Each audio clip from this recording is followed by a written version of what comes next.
Magandang umaga po mga ka-rice mill. Ito po ay United Stoner po ito. Ayan po. Binuksan po natin para malinisan. At bago natin i-close kailangan maging maayos na lahat.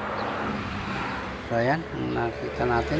Pinamahayan po ito ng mga daga sa ilalim, sa loob, sa tagal na nakatambay.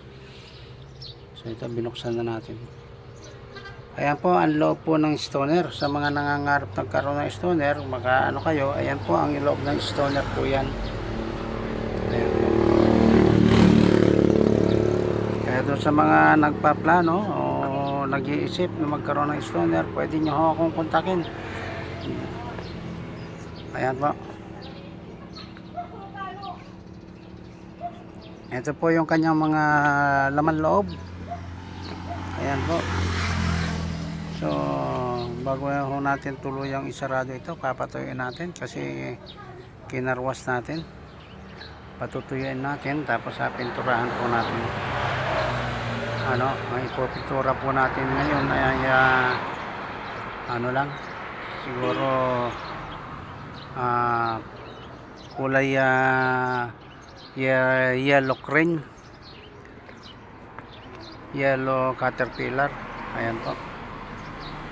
Ayan po ang ilalagay kong pintura nya. Okay. Ayan po. Meron pa rin po akong isa nito. Tapi pa. Ayan. Papasyal ko kayo dito sa aking shop. Ito yung aking gawaan. Okay. Wow, nasa ilalim.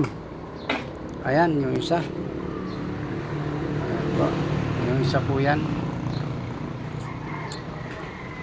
Okay.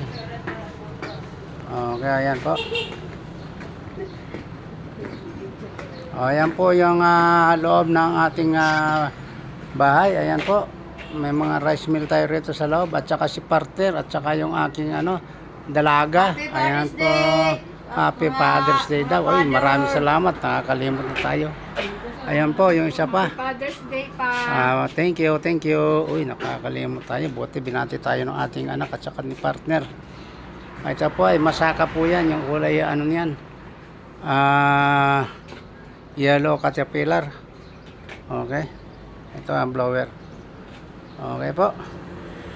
Ito, may mga makina rin tayo rito.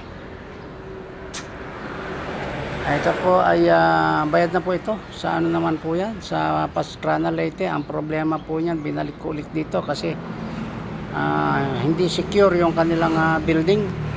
Kaya binalik ko ulit dito sa bahay. Hindi secure. Wala pong yung kanyang pader ay nakapalibot, half body, tapos walang dingding. Walang dingding, meron ng bintana, wala rin pintuan. Ayan po, so hindi nakasecure. So nag-desisyon ako na ibalik dito sa bahay. Okay, yan po ang kalagayan dito sa ating pwesto ngayon. Ayan, nasa may 40R5 din po rito. Ayan, para isang makina pa po yan. Mayroon pa po tayo doon isang makina. Ito, nakasiting na po ito. Bagong overhaul na po yan. Ayan po. At syempre, andito yung ating service. Ayan po yung service natin. Maraming salamat po hanggang dito. Very big shoutout po sa lahat kong subscriber. Maraming salamat po sa inyo. Maraming salamat po. Magandang umaga po.